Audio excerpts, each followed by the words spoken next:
प्रायोजक छे कायम चूरन, आपकी खुशियों का साथी।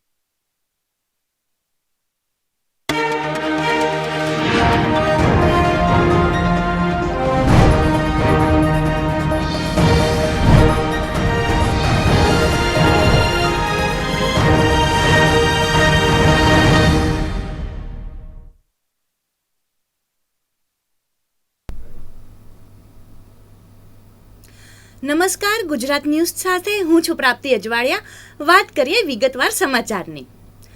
ન્યૂઝીલેન્ડે નવા વર્ષ 2025નું ખૂબ જ ધામધૂમથી સ્વાગત કર્યું છે। ઓકલેન્ડમાં આઇકોનિક સ્કાય ટાવર ખાતે ફટાકડા ફોડીને ઉજવણી કરવામાં આવી હતી।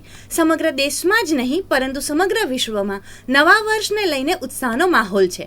ઓસ્ટ્રેલિયાના સિડની હાર્બરમાં પરંપરાગત ફટાકડા જોવા માટે લગભગ 1 મિલિયન લોકો એકઠા થયા હતા। તે જ સમયે નવા વર્ષ પર મેલબોર્નમાં યારા નદીના કિનારે જોરદાર આતિશબાજી કરવામાં આવી હતી। ન્યૂઝીલેન્ડમાં ભારતથી 7.5 કલાક પહેલા જ્યારે અમેરિકામાં 9.5 કલાક પછી નવું વર્ષ આવે છે। આ રીતે સમગ્ર વિશ્વમાં નવા વર્ષની જર્ની 19 કલાક સુધી ચાલુ રહે છે। ભારત પહેલા નવા વર્ષનું સ્વાગત કિરીબાટી, સમોઆ અને Tonga, Australia, New Zealand, Papua New Guinea, Myanmar, Japan, Indonesia, Bangladesh, Nepal વગેરે દેશોનો સમાવેશ થાય છે।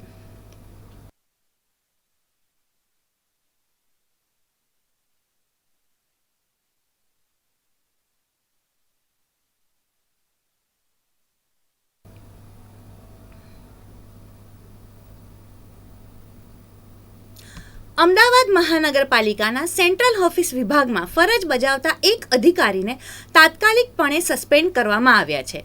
સેન્ટ્રલ ઓફિસ ખાતે હેડ ક્લાર્ક તરીકે તેઓ ફરજ બજાવતા હતા અને ટેકનિકલ સુપરવાઇઝરની લેવાયેલી પરીક્ષામાં રિઝલ્ટમાં ગેરરીતિ કરી હોવાનું સામે આવતા કોર્પોરેશનના અધિકારીઓ તેમજ સત્તાધીશોએ આ નિર્ણય લીધો હતો। અમદાવાદ મ્યુનિસિપલ કોર્પોરેશનમાં અનેકવાર તમામ વિભાગોમાં ભ્રષ્ટાચાર થતા હોવાના કિસ્સાઓ સામે આવતા હોય છે।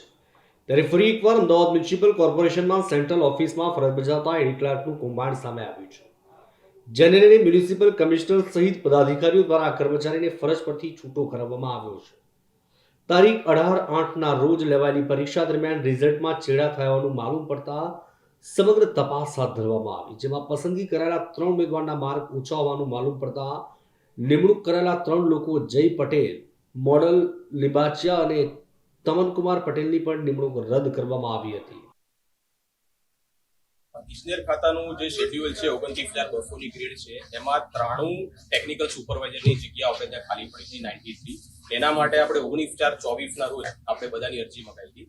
જે તે સમયે 12,377 આપણી પાસે અરજી આવી હતી।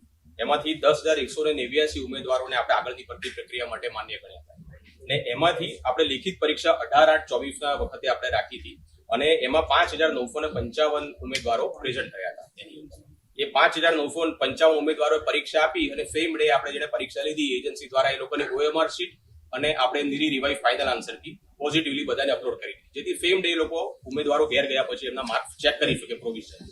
પ્રોવિઝનલ આન્સર કી આપ્યા પછી 10 દિવસનો આપણે સમય નોર્મલી આપતા હોઈએ છીએ અને એની અંદર આપણે revise answer key final answer key મૂકતા હોઈએ છીએ। એટલે આ વખતે ફાઇનલ આન્સર કી મૂકી એમાં પણ અમુક ઉમેદવારો એના થોડાક ક્વેરી મૂકી હતી, એટલે એ ફાઇનલ આન્સર કીની ઉપર ફરીથી આપણે યુનિવર્સિટી દ્વારા જે પરીક્ષા લીધી હતી એના ઉપર ફરીથી રિવાઇઝ આન્સર કી આપણી સમક્ષ પુટઅપ કરી એની અંદર અને ત્યારબાદ પછી અગેન 6 ઉમેદવારોએ એના પછીથી એક કોર્ટ મેટર કરી હતી કે કોઈ દાખલાનો જવાબ એ નહીં કે બી કે સી નહીં કે ડી છે રીતનો, તેમાં પ્રોપર હાઈકોર્ટની પ્રક્રિયા પતી ને એમાંથી આ પ્રક્રિયાનો સારી રીતે નિકાલ કર્યો અને પછી એ વખતે આપણે રિવાઇઝ ફાઇનલ આન્સર કી આપણે પ્રગટ કરી અને પ્રગટ કરીને જેમાં માન્ય થતા તે ઉમેદવારોને આપણે 93 જણને અહીંયા નિમણૂક આપણને જે તે સમયે આપણે આપી હતી। મીનવાઇલ હમણાં થોડા સમય પહેલા અમારી પાસે એક અરજી આવી હતી, કોઈ ભાઈની અરજી હતી કે કદાચ કોઈ એક સ્પેસિફિક કેન્ડિડેટનો જે છે એમાં માર્કમાં થોડો ફેરફાર છે, તમે ચેક કરાવી લેવું। એટલે તાત્કાલિક અમે સેન્ટ્રલ ઓફિસે સેમ ડે અમે આ ચેક કરાયું તો અમને એક ઉમેદવાર આમાં પહેલા મળ્યો, એટલે તરત જ અમે કમિશનર સાહેબનું ધ્યાન દોર્યું અને તરત જ સેમ ડે સાહેબે અમને સૂચના આપી, એટલે અમે ફરીથી આખી પ્રક્રિયા ચેકિંગ નહીં કરી તો અમને આવા 3 ઉમેદવારો મળ્યા કે જેના રિયલ આન્સર માર્ક્સ ઓછા હતા અને આની અંદર એ લોકોના માર્કમાં થોડા ફેરફાર કે ચેડા કોઈએ કર્યા તેવું અમને માલુમ પડ્યું તાત્કાલિક। એએમસી દ્વારા લેવાયેલા છેલ્લા 2 વર્ષની ભરતી પ્રક્રિયા અંગે પણ હવે તપાસ કરવામાં આવશે, તેમજ હાલ સામે આવેલી બેદરકારીને લઈને એએમસી દ્વારા કારંજ પોલીસ મથકમાં ફરિયાદ કરવાની પ્રક્રિયા હાથ ધરાઈ છે. પરીક્ષા લેવાયા બાદ આન્સર કી અપલોડ કરવામાં આવી છે, જેમાં ખોટા માર્ક્સને આધારે નોકરી મેળવનાર 3 લોકો પૈકી એક કડીના અને 2 અમદાવાદના ઉમેદવાર સામે આવ્યા. ત્યારે હવે કોર્પોરેશન દ્વારા કડકમાં કડક કાર્યવાહી કરવાની ખાતરી આપવામાં આવી છે. કેમેરામેન બંટી ડાંગર સાથે બ્રિજેશ દવે, અમદાવાદ.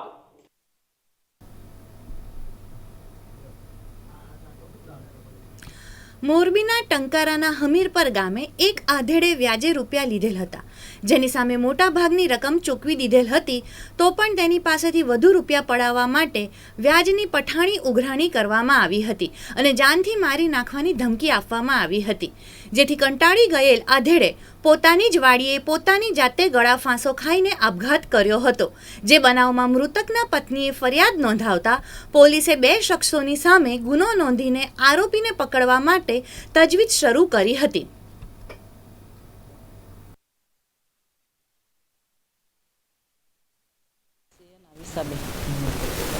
પૈસા રાહુલ પાસેથી 20 લાખ રૂપિયા અને મારા ભાઈએ આપઘાત કર્યો છે.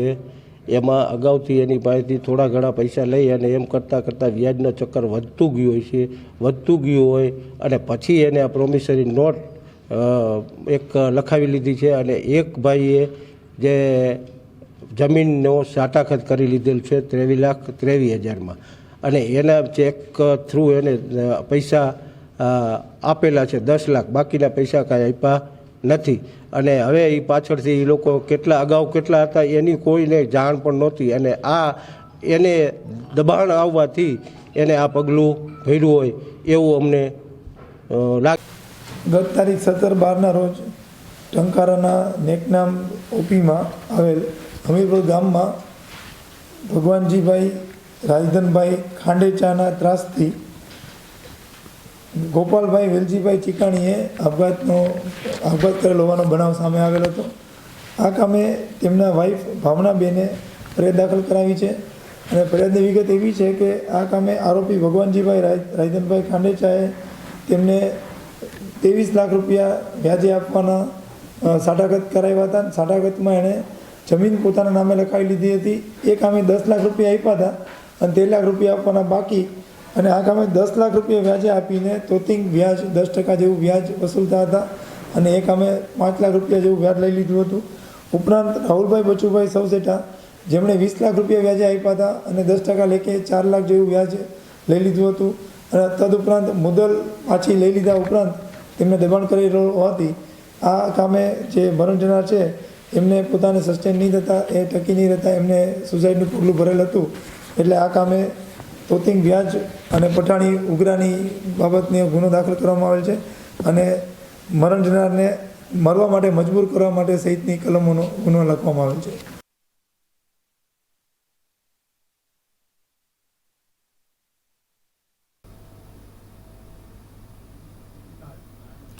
જામનગરની તાર મામદ સોસાયટીમાં લૂંટનો બનાવ પોલીસે ગણતરીના કલાકોમાં ઉકેલી કાઢ્યો છે.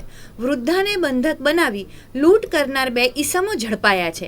આયુર્વેદ દવા વેચવાના બહાને ઘરમાં ઘૂસી બંને ઈસમોએ લૂંટ કરી હતી. પોલીસે રોકડ રકમ અને મુદ્દામાલ સાથે બંનેને દબોચી લીધા છે.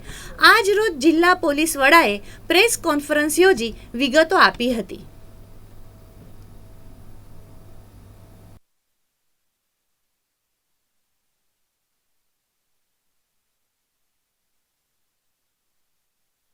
નામ ફરીદાબેન છે અને ફરીદાબેનના ઘરે કાલે 2 માણસ આવ્યા હતા અને આને દવા આપવાનું કહીને અને પછી એને ધક્કો મારી દીધો હતો અને આને અને આની પુત્રવધુ જે ઘરે હતી આને બંનેને બાંધીને અને પછી આને ઘરના અંદર લગભગ 240 ગ્રામ यानी 24 તોલાના આસપાસ સોનો અને 1 લાખ રૂપિયા નગદી એ લોકો લૂંટ કરીને લઈ ગયા હતા. આ સૂચના પોલીસ સ્ટેશનને મળતા પોલીસ સ્ટેશનના પીઆઈ અને બીજા સિનિયર અધિકારી તુરંત આ જગ્યા ઉપર પહોંચીને અને આખો જે જગ્યા છે આનું નિરીક્ષણ કરીને અને પોતાના જે ઇન્ટેલિજન્સ અને જે હ્યુમન સોર્સના માધ્યમથી કામગીરી કરી અને ટોટલ જે 2 આરોપી આ ઘટનામાં હતા બંને આરોપીને પોલીસ દ્વારા અરેસ્ટ કરવામાં આવેલ છે.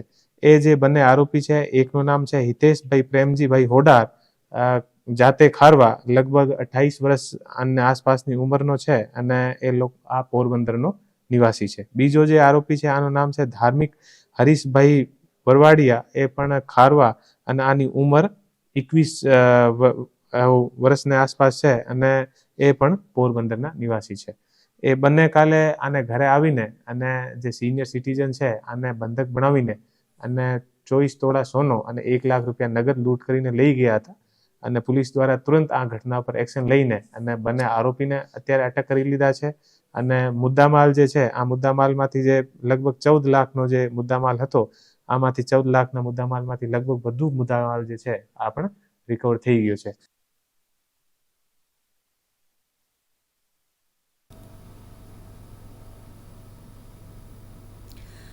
જૂનાગઢના હરિઓમ નગર વિસ્તારમાં રહેતા શિલ્પાબેન ઉમેશભાઈ જારસાણિયા નામના 42 વર્ષના મહિલા દર્દીને બ્રેન સ્ટ્રોક આવતા રવિવારે વહેલી સવારે હોસ્પિટલમાં ખસેડાયા હતા, જ્યાં સોમવારે રાત્રે તેમનું બ્રેન ડેડ થઈ જતા અંગદાન કરવાનો નિર્ણય પરિવારજનોએ લીધો હતો. શિલ્પાબેનના ફેફસા, હૃદય, લીવર, કિડની અને આંખનું દાન કરવા માટે વ્યવસ્થા ઊભી કરી હૃદય, લીવર, ફેફસા, કિડની 2 પ્લેન અને એમ્બ્યુલન્સ મારફત અમદાવાદ પહોંચાડવા 3 ગ્રીન કોરિડોર આપવામાં આવ્યા હતા.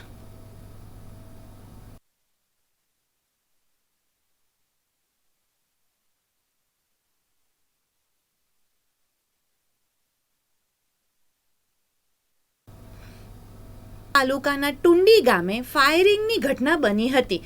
નજીવી બાબતે થયેલ બબાલમાં સિક્યુરિટી ચલાવતા નિવૃત્ત આર્મીમેનના પુત્રએ ફાયરિંગ કરતા 4 લોકો ઈજાગ્રસ્ત થયા હતા. સમગ્ર મામલે પલસાણા પોલીસે હવે સામસામે ફરિયાદ લઈ ગુનો દાખલ કર્યો છે અને બંને પક્ષના 8 જેટલા ઈસમોની અટકાયત કરાઈ છે.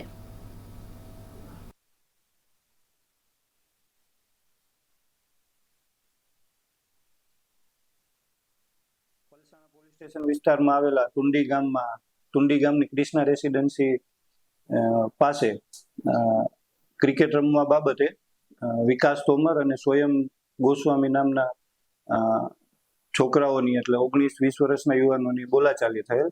જે બોલાચાલી બાદ ટુંડીજ ગામના દ્વારકેશ સોસાયટીમાં એ બોલાચાલીના અનુસંધાને પાછી જે વધુ સમજાવટ અને સમાધાનની પ્રક્રિયા એમની કઈ ચાલુ હતી, એ દરમિયાન પાછી ઝઘડો થયેલ અને ઝઘડા બાદ આ વિકાસ તોમર છે, જેના ફાધર એક્સ આર્મી મેન છે, રામ નરેશસિંહ, તેમનું લાયસન્સ વાળું હથિયાર 12 બોર વેપનથી તેમના ઘર પાસે દ્વારકેશ સોસાયટી પાસે ફાયરિંગ કરેલ, જેમાં વિકાસ સહિત 4 માણસોને ઇન્જરી થયેલ છે. જે બાબતે સામસામે ફરિયાદ લઈ અને ધોરણસરની કાર્યવાહી ચાલુ છે.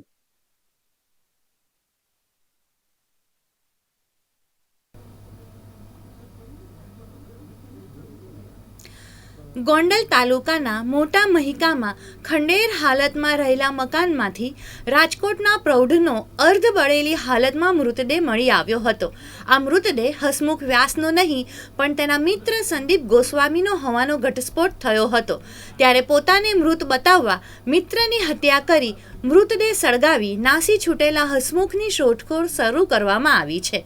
રાજકોટ રહેતા પ્રૌઢે વીમો પકવવા કે કોઈ અન્ય કારણોસર મિત્રની હત્યા કરી પેટ્રોલ છાંટી સળગાવી દઈ પોતે મૃત જાહેર થાય તે માટે મૃતદેહની આસપાસ પોતાના ડોક્યુમેન્ટ રાખી દઈ ખોટી સ્ટોરી ઊભી કરી હતી, પરંતુ પોલીસે ગણતરીના કલાકોમાં પર્દાફાશ કર્યો હતો.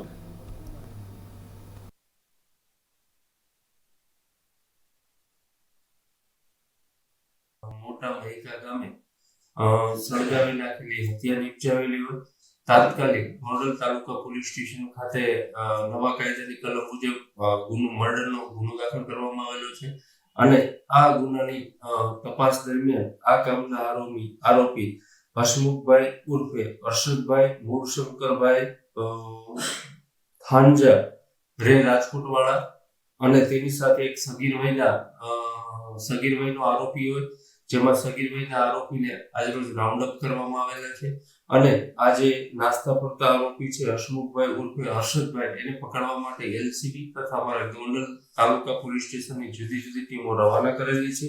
કોઈ પણ કારણોસર આને જે ભોગ બનનાર છે સંદીપ ગીરી અમૃત ગીરી તેનું મોત નીપજવા બાબત છે.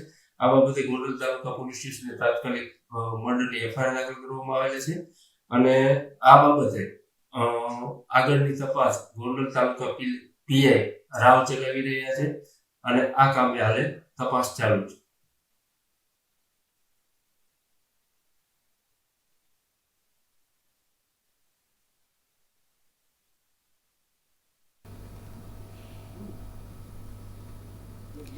Para sports association of Gujarat દ્વારા 47મી દિવ્યાંગો માટેની એથ્લેટિક ચેમ્પિયનશિપ સ્પર્ધાનું આયોજન કરવામાં આવ્યું હતું. તાલુકા કક્ષાએથી જિલ્લા અને રાજ્ય કક્ષાએ જુદી જુદી ક્ષતિના દિવ્યાંગને એક સાથે લાવ્યા બાદ આ સ્પર્ધાનું આયોજન કરવામાં આવ્યું હતું. કયા દિવ્યાંગ કઈ રમત રમી શકે છે તે જોયા બાદ ગોળા ફેંક, ભાલા ફેંક, રનિંગ જેવી અલગ અલગ રમતો આજે ચેમ્પિયનશિપમાં રમાડવામાં આવી હતી, જેમાં 400થી પણ વધુ દિવ્યાંગ લોકોએ ઉત્સાહભેર ભાગ લીધો હતો.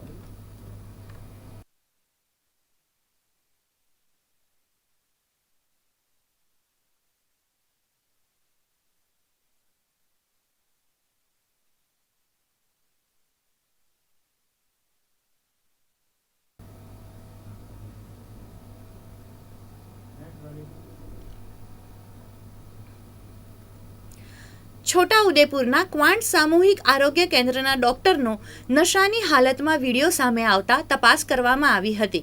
આ મામલે તપાસ કમિટીની તપાસમાં તબીબ અનિલ યાદવ નશામાં હોવાનું સામે આવ્યું હતું. આ મામલે જિલ્લા આરોગ્ય અધિકારીએ રિપોર્ટ વિભાગીય નાયબ નિયામકને વડોદરા મોકલ્યો હતો.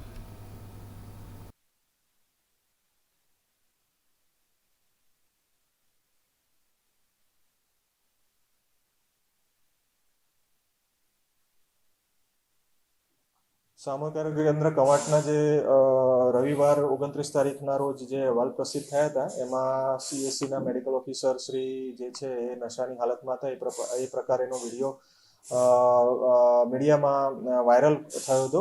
એ અનુસંધાને તપાસ કમિટી નીમવામાં આવી. અહીંયા જિલ્લા કક્ષાએ અધિક જિલ્લા આરોગ્ય અધિકારી શ્રીના નેજા હેઠળ એમના દ્વારા ગઈકાલે વિઝિટ કરીને સ્થળ પર તપાસ કરીને નિવેદનો લેવામાં આવ્યા છે અને એ નિવેદનોના આધારે જે અહેવાલ છે ડિટેલ અહેવાલ એ અત્રે મુખ્ય જિલ્લા આરોગ્ય અધિકારી શ્રી છોટાઉદેપુર ખાતે સબમિટ કરવામાં આવ્યો છે અને એ અહેવાલ અત્રેથી વિભાગીય નાયબ નિયામક શ્રીની કક્ષાએ વડોદરા ખાતે ઓલરેડી સબમિટ કરી દીધો છે અને વધુમાં જે કાર્યવાહી છે એ આગળની વડી કચેરીની જે વિભાગીય કક્ષાએથી અથવા કમિશનરશ્રી કક્ષાએથી જે કંઈ સૂચનાઓ આવશે એ પ્રમાણે કાર્યવાહી કરવામાં આવશે.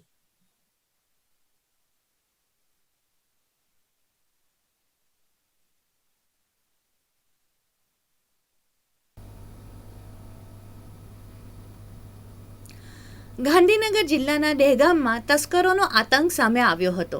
શહેરમાં એક જ રાતમાં 4 દુકાન અને 3 બંધ મકાનોને તસ્કરોએ નિશાન બનાવ્યા હતા. તસ્કરોએ પહેલા અમદાવાદ રોડ પર આવેલ જનતા આઈસ્ક્રીમ, નારાયણ કોમ્પ્લેક્સમાં આવેલ શ્રીજી હેલ્થકેર અને કબીર વર્લ્ડ, શક્તિ ડેરી પાર્લર તેમજ લક્ષ્મીનારાયણ સોસાયટીમાં 3 બંધ મકાનોના તાળા તોડ્યા હતા. ઘટનાની જાણ થતાં દહેગામ પોલીસે ઘટના સ્થળે પહોંચી વધુ તપાસ હાથ ધરી હતી.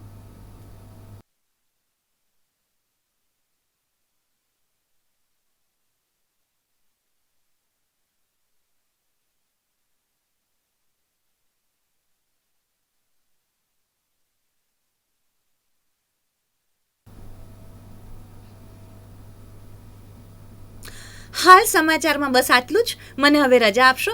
નમસ્કાર.